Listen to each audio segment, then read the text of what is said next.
जय श्री कृष्ण। भगवद्गीता का छठा अध्याय श्लोक नंबर 45। प्रियता न घातता न मनस्तु योगी संसबुद्धि किलपिशन अनिजतात्म जन्म संधि संतुत याति परा गति में। इसका हिंदी अर्थ है, परंतु जो योगी प्रयत्न पूर्वक यत्न करता है और जिसके पाप नष्ट हो गए हैं, जो अनेक जन्मों से सिद्ध हुआ है, वह योगी फिर परम गति को प्राप्त हो जाता है। व्याख्या।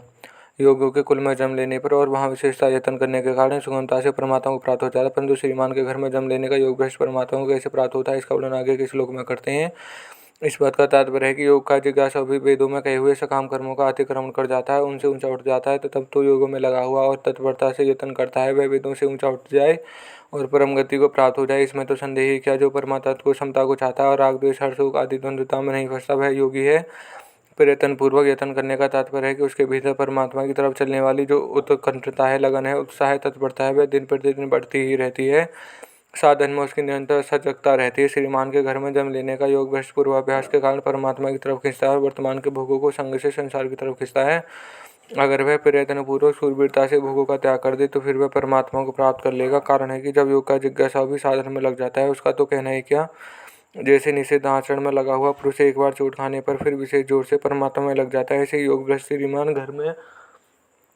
घर में विशेष जोर से परमात्मा में उसके अंतकरण के सब दोष सब पाप नष्ट हो गए था। परमात्मा की तरफ लगन होने से उसके भीतर भोग संग्रह मान बढ़ाई आदि की इच्छा सर्वथा मिट गई है। जो प्रयत्न पूर्वक यत्न करता है, उसके प्रयत्न से ही मालूम होता है कि उसके सब पाप नष्ट हो चुके हैं। पहले मनुष्य जन्म में योग के लिए यत्न करने से शुद्धि हुई,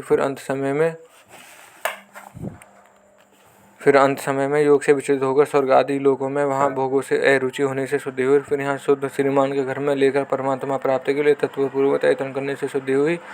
इस प्रकार 3 जन्मों के शुद्ध होना ही अनेक जन्म सिद्धि का होना है, इसलिए वह परम गति को प्राप्त हो जाता है। तात्पर्य है कि जिसको प्राप्त होने पर उससे बढ़कर कोई भी लाभ मानने से नहीं आता और जिसमें स्थित होने से भयंकर से भयंकर दुख भी विचलित नहीं कर सकता, ऐसे आत्मनिक सुख को वह प्राप्त हो जाता है। वास्तव में देखा जाए तो मनुष्य मात्र के अनेक जन्म संसिद्ध होने के कारण ही मनुष्य से पहले अगर वह स्वर्ग आदि में लोकों में गया तो वह शुभ कर्मों को फल भोगने से स्वर्ग प्राप्त पुण्य समाप्त हो गया और वह पुण्य से सिद्ध होगा। अगर वह नरकों में गया तो वहाँ नरक की यातना भोगने से उसके नरक पाप समाप्त हो गए और वह पापों से शुद्ध हो गया। अगर वह 84 लाख योनि में गया तो वहाँ उस योनि के रूप में अशुद्ध कर्मों का पापों का फल भोगने उसके मनुष्यतर योनि का प्रकार पाप कट गया और वह शुद्ध हो गया। इस प्रकार यह जीव जो उनके जन्मों के पुण्य और पापों से शुद्ध हुआ, यह शुद्ध होना ही उसका संसिद्ध होना है। दूसरी बात, मनुष्य मात्र का प्रयत्न पूर्वक यत्न करके परम गति को प्राप्त कर सकता है, अपना कल्याण कर सकता है।